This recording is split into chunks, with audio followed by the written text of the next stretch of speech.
সব কিছুর কিন্তু একটা জাকাত আছে ভাই, সব কিছুর জাকাত আছে না? শরীরের জাকাত আছে রোজা, যা আমরা থেকে আসলাম। ফসলের জাকাত আছে, কিসের? ফসল। ফসলের কিন্তু সোনা দানার একটা জাকাত আছে, ফসলের জাকাত আছে। সম্মানিত ভাই, এবার কিন্তু আল্লাহ পাকের ইচ্ছায় ধান আল্লাহ অনেক দিয়েছেন, মানুষের অনেক দিয়েছেন। অনেকে মনে করছে এই চাবে এখন, ভাই চাবো না, একটু বলে দিলাম, আপনাকে জানিয়ে দিলাম যে আপনার একটা ওসর আছে, ফসলের একটা ওসর আছে, ওইটা কিন্তু দিতে হবে। যদি আপনি না দেন, যদি আপনার 20 মনে কিংবা হানাফি মাযহাবে 20 মনে আপনার 1 মন মাদ্রাসা মসজিদে জাকাত দিতে হবে। মাদ্রাসা মসজিদে কি দিতে হবে? এইটা আপনার দিতে হবে। অনেকে বলে যে দেরি করে আইছেন কেন? আমরা কেন আপনার কাছে যাব ভাই? আপনি তো মাথায় বয়ে দিবেন, কারণ এটা আপনার বোঝা। আপনার বোঝা আপনার বাড়িতে যা আমরা কেন ছড়াতে যাব? আপনি যাবেন জাহান্নামে ওঠার কারণে। 2-5 দিন দেরি হয়ে গেলে এত দেরি করে আইছেন কেন? পারবো না দিতে, যান। ওই ঝিল চাউল ধান আছে ওইগুলো দিয়ে দেয় কেন? এটা কি আমাদের নাকি? আপনি কি আমাদের দিলেন নাকি আপনার বোঝা আপনি সরালেন? এটা তো আপনার বোঝা। আপনি যদি এই বোঝা না দিয়ে চলে যান, আপনি কি মাপ পেয়ে যাবেন নামাজ রোজা করে? এই মনে করেন আপনি ধান করেছেন বিঘায়, যদি আপনার এক কথায় 20 মনে, যদি 1 মন 20 মনে আপনার 1 মন দিতে হবে। 20 মনে আপনার কয় মন দিতে হবে? ওরে বাবা, দেব কি করে? এই মন মানসিকতা তৈরি যখনই করবেন, যখন 20 মনে 1 মন দিতে আপনার কোনো বাধা সৃষ্টি হবে না অন্তরে।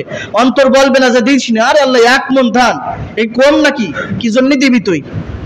তাহলে ততক্ষণ মনে করবেন যে আপনি ইমানদার এখনো হননি। আর যখন আপনার কোনো কষ্ট লাগবে না, ধর দিয়ে দে, সবচেয়ে ফ্রেশ ধান, আগে ঝাড়া মেশিনের সামনে যেই ধানগুলো, ওখান থেকে নিয়ে যদি আপনি দিতে পারেন, আর আপনার যদি ব্যথা না লাগে, কলিজায় ব্যথা লাগছে না, আপনি দিলেন কিন্তু ব্যথা লাগলো না, তাহলে মনে করবেন আপনি জান্নাতি মানুষ। বেশক আপনি জান্নাতি মানুষ। কিন্তু এটা লাগে কিনা, কষ্ট লাগে কিনা ভাই? দিতে গেলে কষ্ট লাগে না? 100 টাকা পকেটে বের করতে গেলে ধুর, তাহলে মনে করবেন যে আপনি এখনো মুমিন হননি। কিন্তু দিতে যখন আপনার কষ্ট লাগবে না, চাপবে না, উফ ব্যথা লেগে যাচ্ছে, 1000 টাকা দিতে আপনার ব্যথা লাগছে, ঠেকাচ্ছে, কে যেন আপনাকে ধরে রেখেছে, তাহলে বুঝে নেবেন এখনো মুমিন হননি আপনি।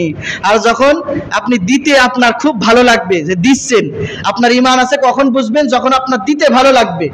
ভালো কাজে একটু বোঝেন না, ঘুমায়েন না ভাই, যখন দিতে আপনার ভালো লাগবে। আমি জানি আপনারা অনেক ক্লান্ত, কাজ করেছেন, মাঠে ময়দানে কাজ করেন, অনেক ক্লান্ত, কিন্তু একটু শোনেন না ভাই, যদি আপনি দিতে আপনার ব্যথা না লাগে, তখন আপনি ঈমানদার, আল্লাহ আপনার উপরে খুশি হবে। আর ওই 1 মন দেওয়ার কারণে আপনার আগামী বছর ধানের মধ্যে 1 মনের বিনিময়ে আল্লাহ তাআলা আরো আপনার 10 মন বাড়িয়ে দিবে। আল্লাহু আকবার, সুবহানাল্লাহ।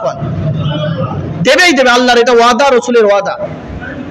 আপনি ছাড়লে আপনাকে দিবে, আপনি ছাড়লে আপনাকে দিবে, আপনি ছাড়লেই দিবে। এজন্য সম্মানিত ভাই, এই কথা বলবেন না যে দেরি করে কেন আসলেন।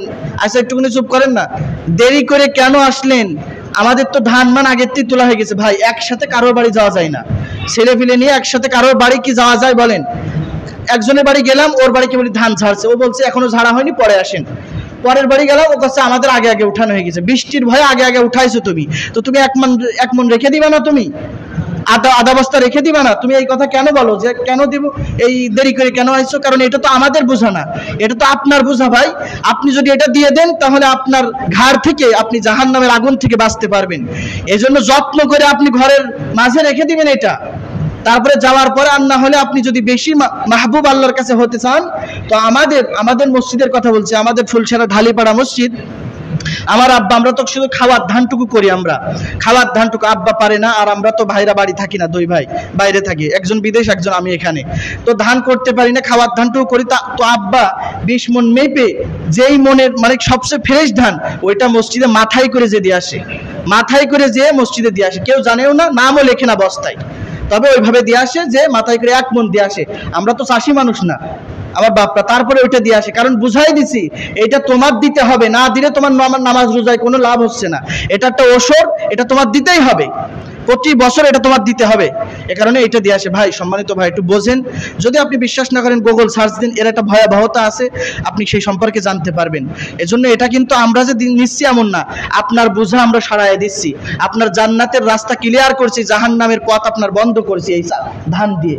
এজন্য সম্মানিত ভাইয়েরা, যারা ধান দিতে পারবেন না, টাকা দিয়ে দিবেন, এটা আপনার দিতে হবে, এটা আপনারই দিতে হবে, আমরা কেন নিতে যাব?